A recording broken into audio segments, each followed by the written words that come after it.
Hello and welcome back to the virtual classroom. I'm your host, Dr. Olmsted. As you can see, it's the lecture you all been waiting for, the American Revolution.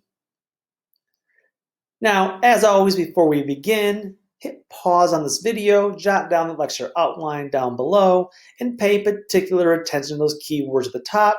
Make sure you can identify the who, the what, the where, the when, the why, be able to connect them to each other and their larger historical significance. Now with that, let's begin. Now we left off with the First Continental Congress, right? And they meet in Philadelphia. They organize an economic boycott, which once again, by the way, who do you think has to make all those goods they can no longer buy that are British? Yeah, that's right, the ladies at home.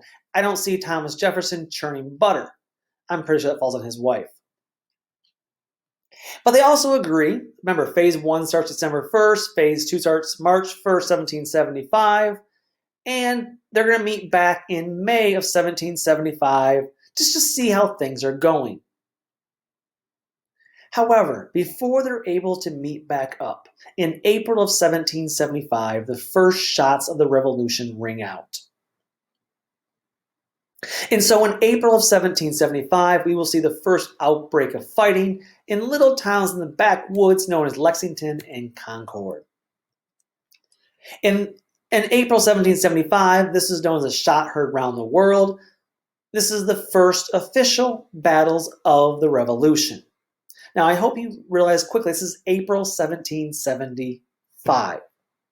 I hope you all know that the Declaration of Independence will not be signed for more than a year, 14 months later, to sign the Declaration in July of 1776.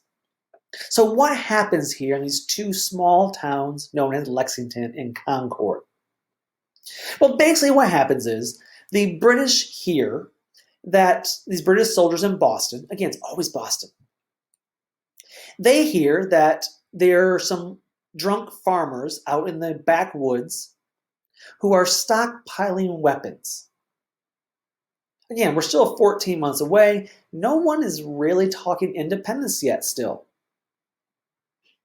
There's a few here and there, but usually it's only when you have a little liquid courage. Remember, to talk of that, it would be treason. And so they hear there's some farmers stockpiling weapons, and so they go out for a night raid. And this is not uncommon. This happens often. But this particular night, as they go, the farmers are particularly on edge. They're fed up with these raids. And this time they're ready to fight back a little bit. Again, this is not a war. This is not a major battle. This is some drunk farmers with pitchforks and some guns who decide enough is enough. We're going to fight back. So they go into, I got a map here for you, they march out into Lexington. They have a little skirmish there, and the farmers retreat back to Concord on the far left of your screen. And there, the British troops pursue these drunk farmers. But when they get to Concord, they realize that a bunch more drunk farmers are looking for a fight. And the farmers begin to fire back at the British, who then begin to retreat. And they retreat all the way back to Boston. And they're being chased the entire way by these angry drunk farmers, who every little bit they will stop, have a little shootout. Very few people actually get shot, very few people die, but these are small little kerfuffles. And again, I want to show you a little video of this just so you get a little better visual of it. And again, back to oversimplified. And oh boy, were the people pissed. The other colonies saw what was happening and worried they might be next. So they called a brain trust to decide what to do.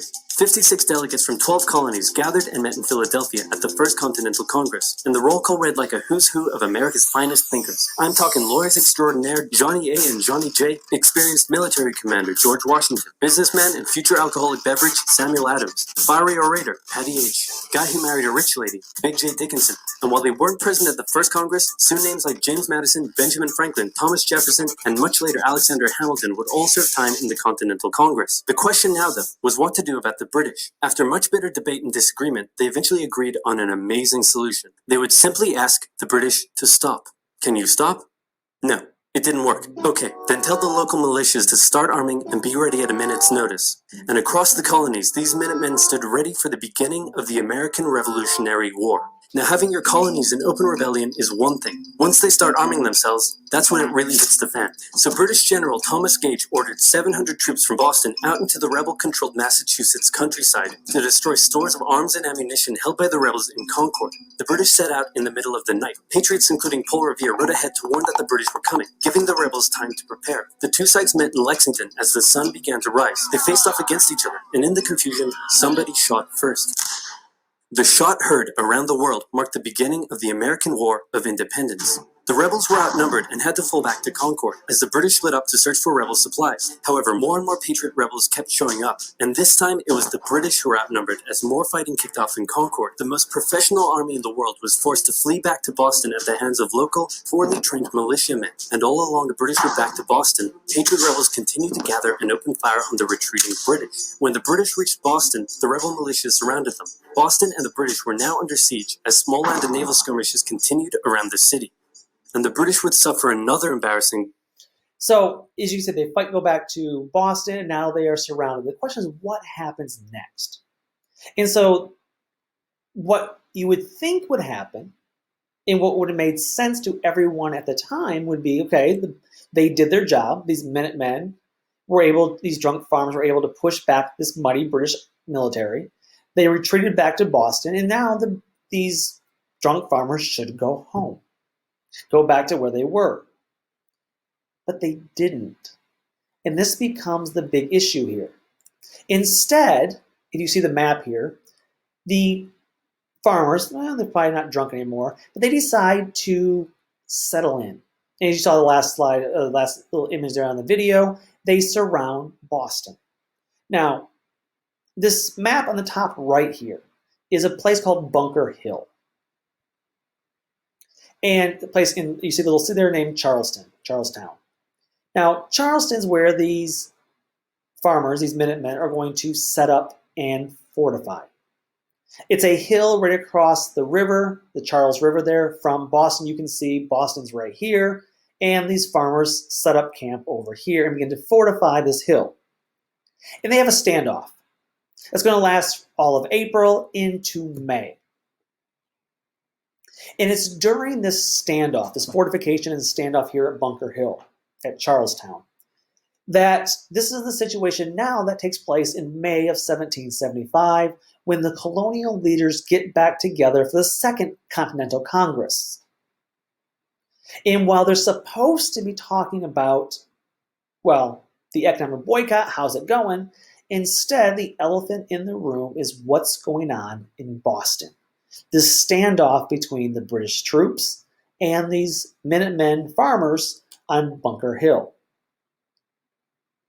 And basically, they have a couple options in front of them. Number one is they could basically just disown the farmers, which, if you think about it, might have been the smart decision. Because if you disown them, say, well, there's a bunch of drunk farmers, no big deal, sorry guys, our bad. And you can go on and keep on your economic boycott and hope the British don't do anything about it. Or you can say, hey, these guys got something going here. They had a little victory, a small moral victory. Maybe let's turn these guys into what we would call the Continental Army, the first members of the revolution. And finally they say, well, if those guys want to be soldiers, let's make them soldiers. Now, if you want to have a Continental Army, have some soldiers, you need a leader. So the men begin to look around the room. And finally they decided to choose the man, the myth, the legend, General George Washington. Now, he is an obvious choice for a couple of reasons. Number one is he has experience. Number two is he's from Virginia. It's the largest, most populous colony, and therefore if you need volunteers, it's probably a good political move to have your general from the most populous colony to get more volunteers to fight in the army. Oh, and number three, he came to the Second Continental Congress every day dressed in his full military uniform. He was campaigning for the gig. And of course, he got it. And so Washington is sent off toward Boston to deal and to basically enlist these farmers into what would become the Continental Army. However, as he's going on his way, before he can get there, the fighting breaks out again. The British decide to attack. Now, again, as I said before, I'm not a military historian. I'm not a military expert. Not my field. Now, but I've seen enough movies to know how the easiest way to take Bunker Hill is. Now, if it were me, I would leave my cursor here. Here's Boston. I would lead my men around the Charles River, around the bay. I would come over here and I would just put troops right here at the Charlestown neck. And I would leave troops, of course, right here and basically cut off this peninsula almost like an island.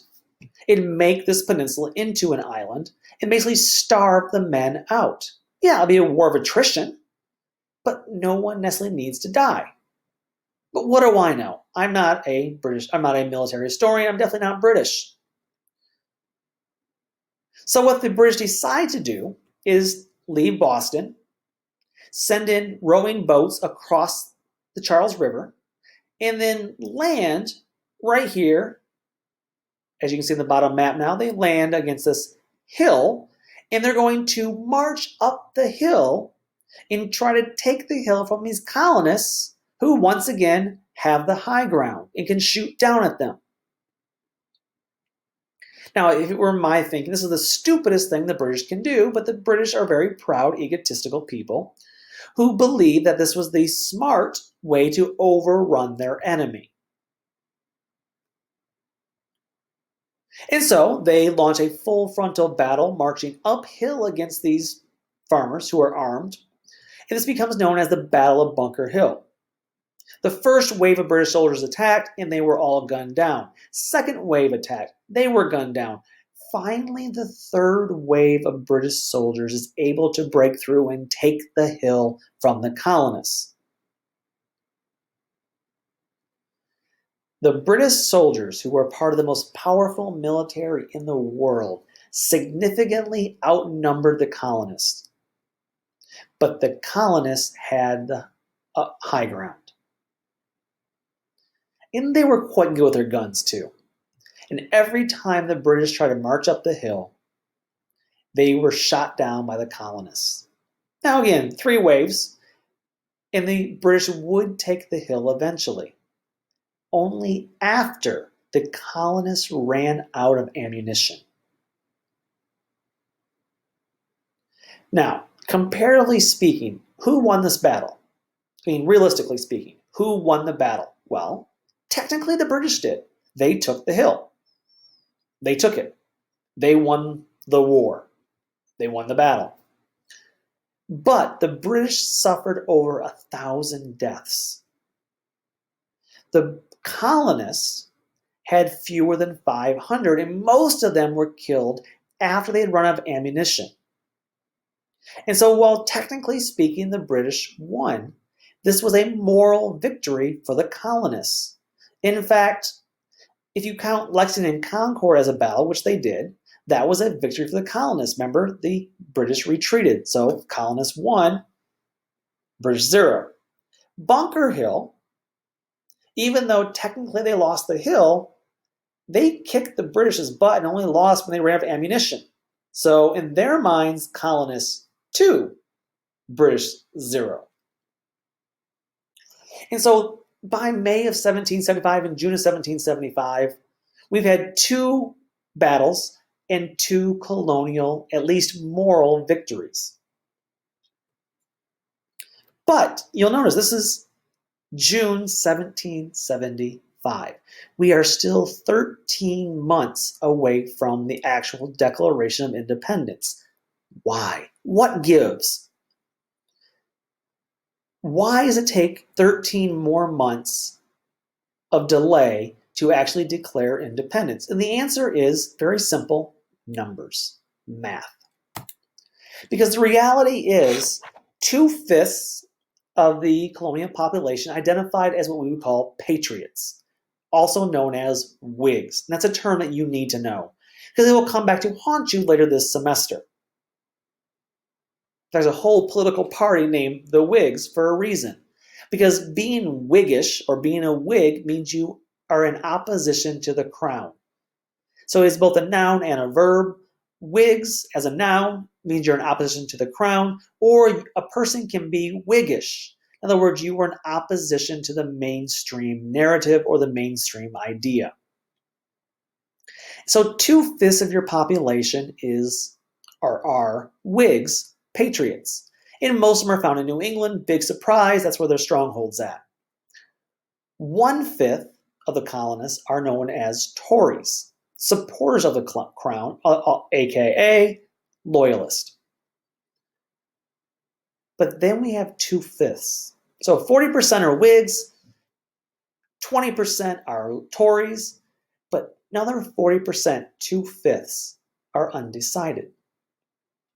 You can't fight a war and expect to win against the most powerful military in the world if 40% of your population are, I don't know, undecided. So even though we have these two major kind of moral victories, Lexington and Concord, Bunker Hill, we will have a long delay because of math, because of numbers.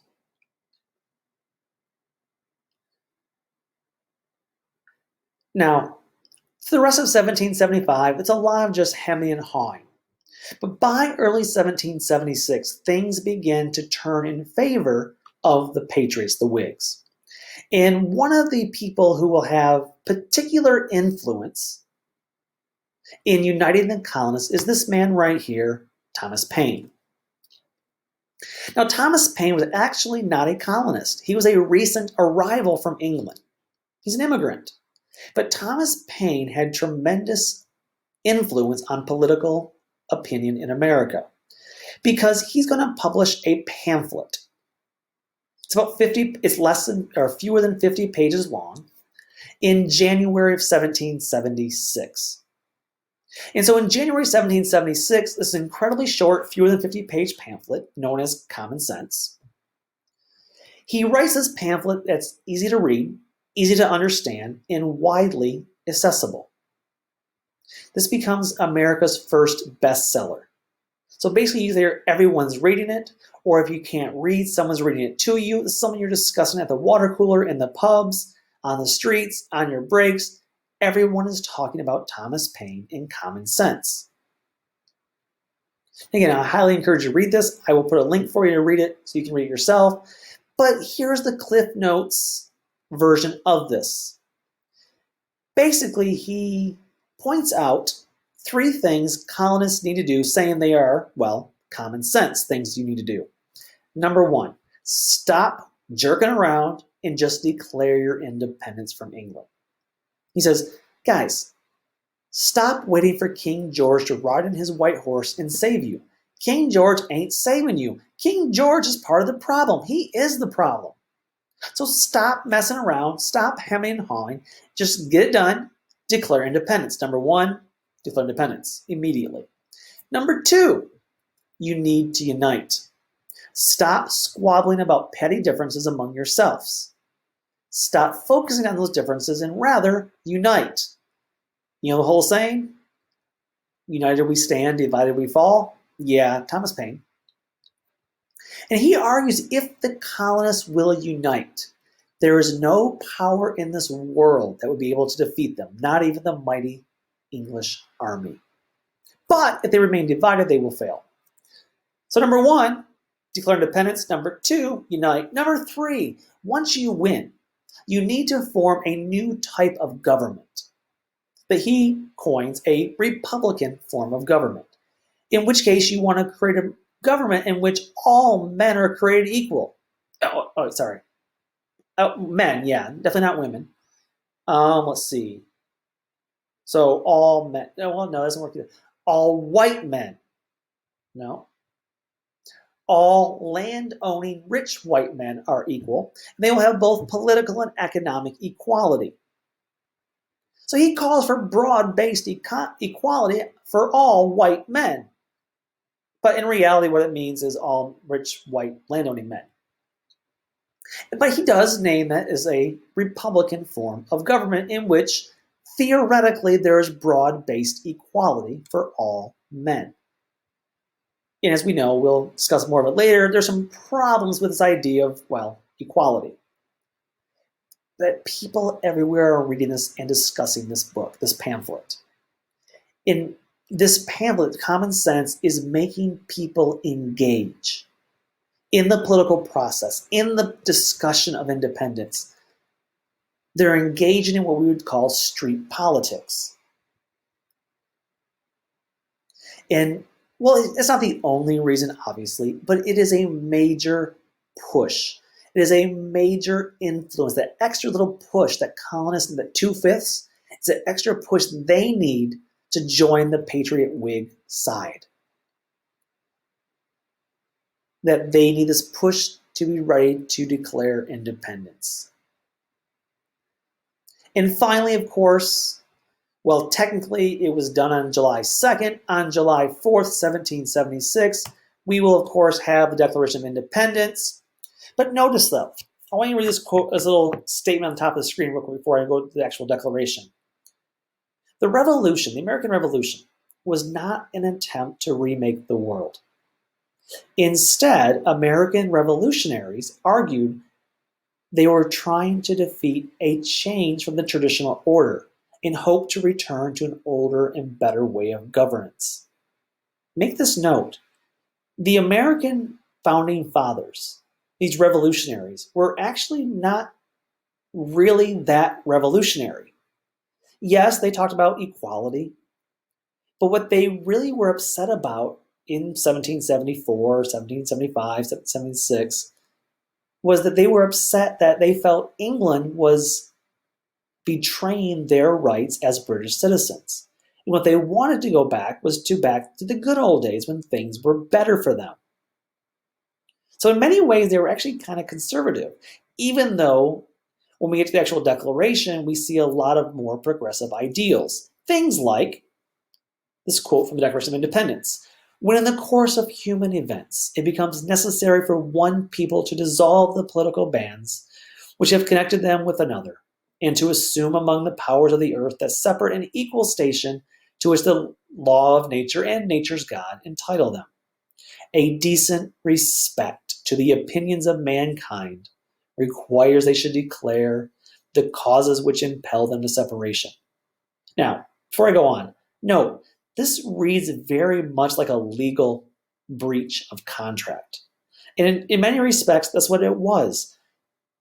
The colonists, again, not being overtly revolutionary, what they felt was the British had broken the social contract between government and the people. And what they wanted was a restoration of the rights of the people. Now they go on, of course, then to explain, we hold these truths to be self-evident, that all men are created equal, that they are endowed by their Creator with certain unalienable rights, among these life, liberty, and the pursuit of happiness, that to secure these rights, governments are instituted among men, deriving their just powers from the consent of the governed.